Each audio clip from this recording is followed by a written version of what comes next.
In the following video, we're going to examine how to use linear programming in an application problem. In this problem, we're told a parking lot has 600 square meters available for parking. A car requires 6 square meters and a bus requires 30 square meters. The lot can handle no more than 60 vehicles. Let X represent the number of cars and Y represent the number of buses the parking lot can handle. Part A asks us to write a system of inequalities to represent the number of cars and buses the lot can handle.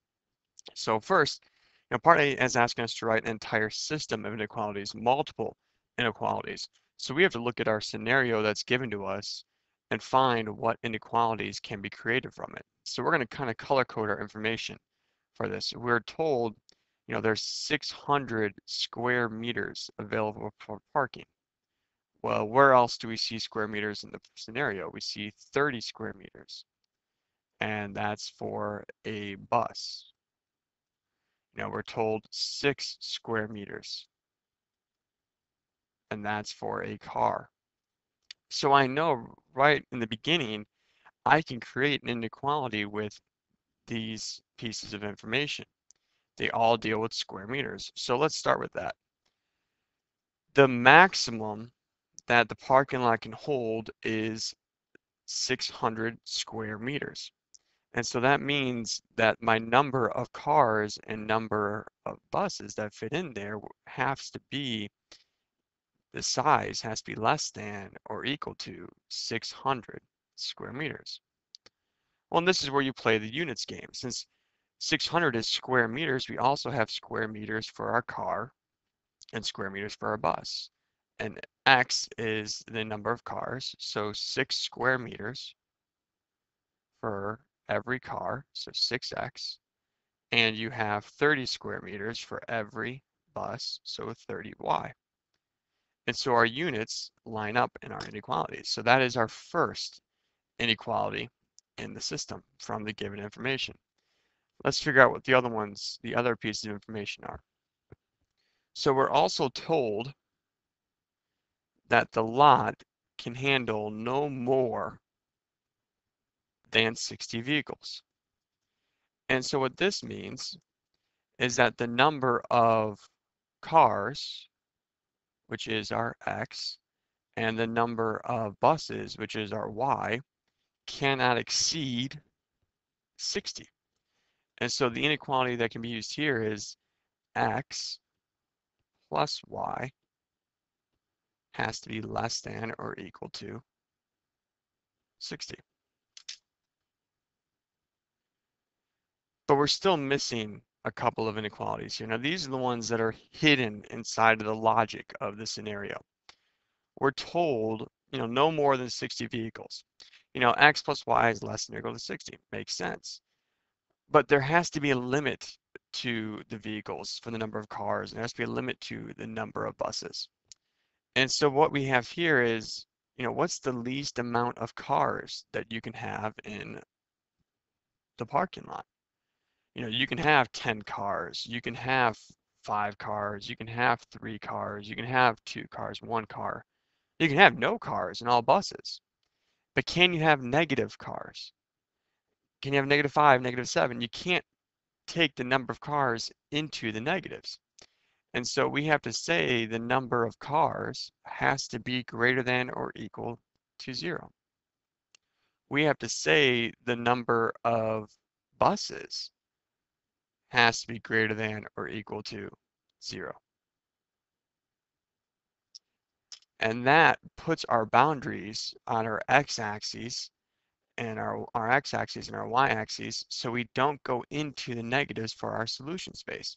So these are the ones that I'd say most students have some trouble finding are the logic part. You can't go into negatives. Now we know that in our mind, we just have to create the inequalities to represent that so we can graph it.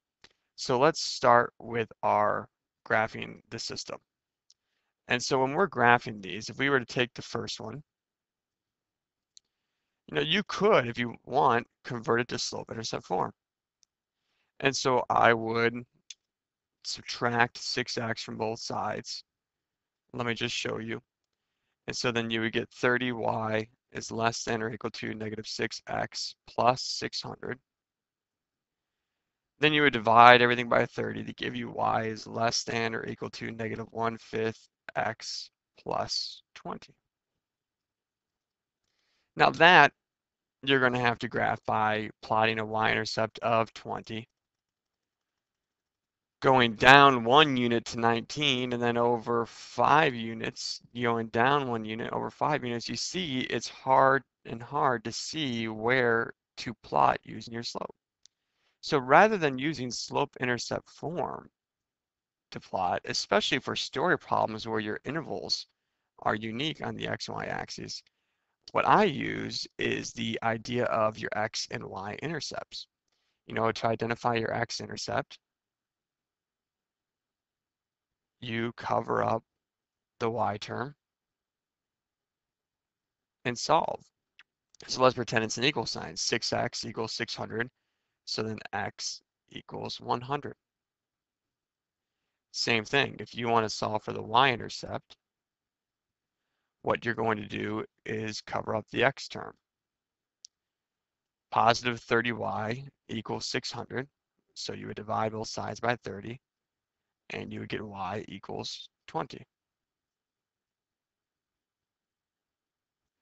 And so then I can plot 20 on my y-axis. I can plot 100 on my x-axis and connect them with a, looks like, solid line.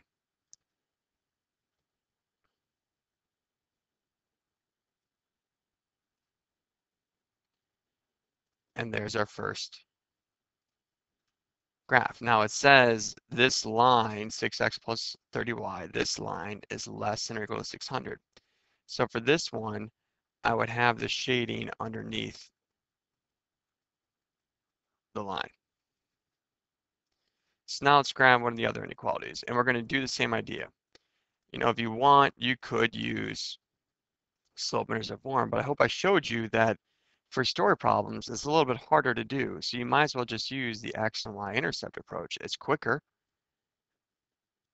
and you don't have to worry about making sure you're applying the slope properly. So you cover up for the x-intercept, the y term. So x equals 60. So your x-intercept for this is 60. For the y-intercept, you cover up the x term. And so if I move it over, cover up the x term, positive y equals 60. So y equals 60.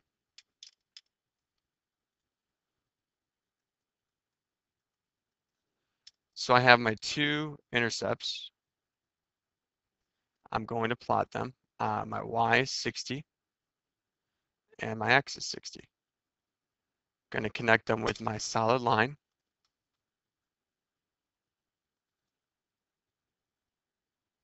And again, it says this expression, this line is less than or equal to 60. So you would shade underneath this line towards the lesser y values.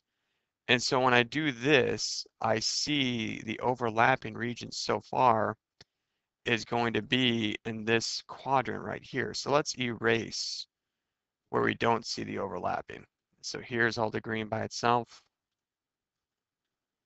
Here's all the blue by itself. And so somewhere here is my feasible region. I still have two more inequalities. I have the one that states x is greater than or equal to 0, and I have the one that states that y is greater than or equal to 0. That creates my boundaries, so I can't go in the negative. And so when I have x being greater than or equal to 0, that's a vertical line with your shading to the right. And so if I were to go to the right, just imagine extending on forever, you'll see the overlapping still in this region. So I'm going to erase the other purple. And then we have our y is greater than or equal to 0. That's a horizontal line. And greater than means you would shade above. And so when I shade above this line, if you were to imagine it, you'd see the overlapping only exists in this area.